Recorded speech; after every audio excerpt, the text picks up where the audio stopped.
Yaya? Yaya? Yaya, lapit ka naman dito. Saan ka ba galing? Ikaw nauuli kitang gusto ko sa labas, ha? Aba, masama yun.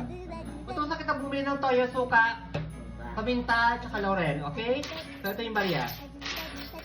Bumili ka, ha? O, yan. Ito ka. Ayan, lapit ka dito. So, ayan, ha? Bumili ka ng toyo, suka, paminta, laurel, magluluto ako ng papaitan, okay? Saan mo lalagay yan? Ha? Wala kang paglalagyan? Sa kamay? Aba naman! Nako, alam nyo, buti na lang bumili ako ng coin purse. Coin purse. Mamaya ka na umihi. Buti na lang bumili ako ng coin purse dito sa TikTok. Na-check out ko to. Okay? So maganda siya. Lagay mo yung mga baril dito, Ate Grace. Lagay mo. Lahat ng barya. Dali. Lagay mo. O, yan. Ayan. So maganda siya, guys. Kasi lahat ng mga barya, pwede nyo ilagay dito. Hindi lang barya. Maglagay ka pa. Yung mga barya mo, tsaka yung mga buong papel. Ayan. So marami kang mailalagay dito kasi napaka-spacious. Itong coin purse na ito. At tsaka, napaka-spacious.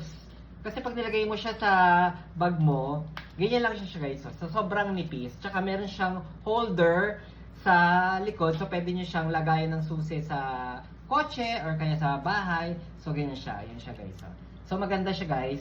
Tsaka ang ganda ng pagka-leather niya. Tsaka maraming color na pwedeng pagpilian. So, Yaya, bumili ka ng toyo, suka, paminta, at saka laurel, ha? Gamitin mo tong coin purse nito. Ito guys, oh. So kung gusto niyo nito, click yung yellow basket. Ano ba, Yaya? Inaanto ka na ba? Ha? Puyat ka ba? Ito ka.